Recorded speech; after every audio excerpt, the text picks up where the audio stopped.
Assalamualaikum warahmatullahi wabarakatuh. Sebelumnya perkenalkan, nama saya Hari Hidayah Wahyudi dengan NIM 073. Di sini saya akan menjelaskan tentang harmonisa yang sebagai penilaian untuk UTS kualitas daya. Jadi pada slide pertama yakni apa itu harmonisa. Harmonisa atau harmonik adalah sistem tenaga listrik pada komponen frekuensi tambahan dari suatu sinyal listrik.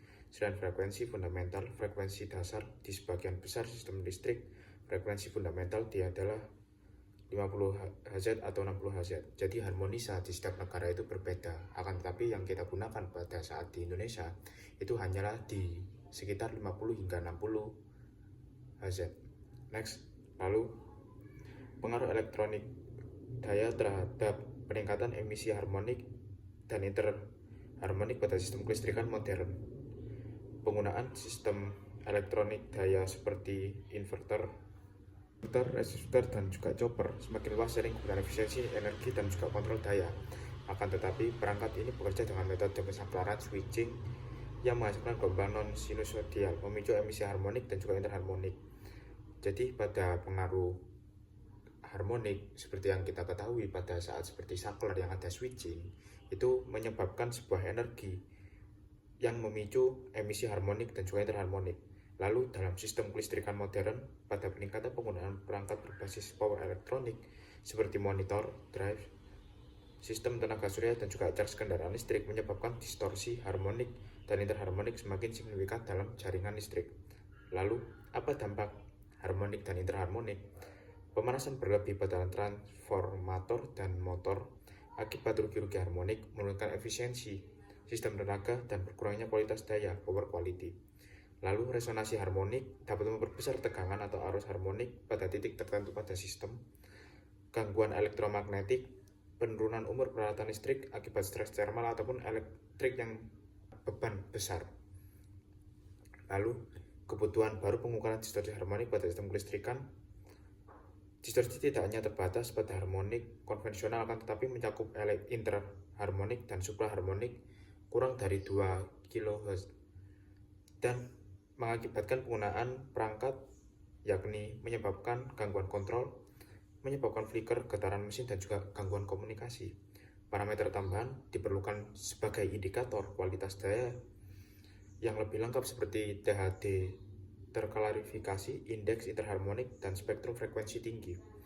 Lalu kelemahan standar EIC dalam pengukuran THD ialah rentan frekuensi yang terbatas, abaikan interharmonik, THD tidak cakup interharmonik, kurang efektif untuk power elektronik, lalu butuh pembaruan standar.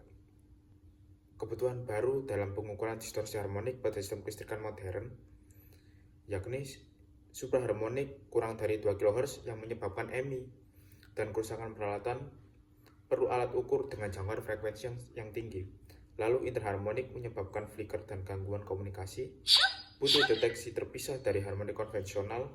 Indeks tambahan diperlukan parameter baru seperti IDF dan SHDI akurasi pengukuran. Lalu pemuktahiran alat dan standar sesuai dengan standar yang terbaru. Lalu perbandingan THD dalam literatur dan juga standar untuk menilai kontaminasi harmonik dan interharmonik pada sistem tenaga listrik. Yang pertama, THD konvensional seperti kelebihan, sederhana, dan cocok untuk sistem yang tradisional, akan tapi memiliki kekurangan yang dimana dia tidak akurat. Lalu yang kedua adalah modified THD yang memiliki kelebihan lebih representatif untuk sistem inverter, akan tapi memiliki kekurangan yakni memerlukan alat ukur frekuensi tinggi dan belum diadopsi oleh standar nasional. Lalu total distortion factor yang memiliki kelebihan menyediakan gambaran lengkap kualitas daya, akan tapi memiliki kekurangan kompleks memerlukan pemahaman spektrum frekuensi. Lalu EIC yang memiliki kelebihan dapat mempermudah analisis dalam segmentasi frekuensi, akan tapi memiliki kekurangan yakni kurang akurat untuk sinyal campuran. Lalu kekurangan standar EIC dalam pengukuran THD untuk sinyal dan kandungan interharmonik yakni yang pertama rentang frekuensi terbatas, yang kedua tidak memperhitungkan interharmonik, yang ketiga tidak mencakup supraharmonik, yang keempat resolusi spektral kurang memadai, yang kelima kurang responsif terhadap power elektronik modern, yang keenam keterbatasan grouping frekuensi. Lalu Faktor THD yang tepat yang mengidentifikasi dengan akurat tingkat pencemaran distorsi dalam sistem berbasis inverter dan power elektronik. Yang pertama, keterbatasan THD konvensional. Yang kedua, modified THD. Yang ketiga, total distortion factor ataupun TDF. Yang keempat, EIC grouping method. Yang kelima adalah faktor paling direkomendasikan, yang dimana TDF adalah faktor yang paling tepat untuk menilai distorsi pada sistem tenaga modern yang mengandung interharmonik dan supraharmonik. Lalu, aplikasi dan implementasi faktor THD yang tepat dalam sistem tenaga berbasis inverter. Yang pertama, implementasi di industri dalam sistem distribusi. Inverter digunakan untuk mengatur motor tegangan DC AC, lalu membantu diagnosis kualitas daya. Yang kedua, studi kasus dalam sistem tenaga modern. Inverter dengan frekuensi switching tinggi menghasilkan supraharmonik yang tidak terdeteksi oleh THD yang standar. Lalu, integrasi dalam sistem monitoring real time. TDF diintegrasikan pada sistem kelistrikan industri, microgrid, smart grid, dan UPS berbasis inverter untuk pemantauan kualitas daya secara langsung. Tantangan implementasi, peralatan pengukuran TDF yang lebih mahal dan memerlukan keahlian ekstra.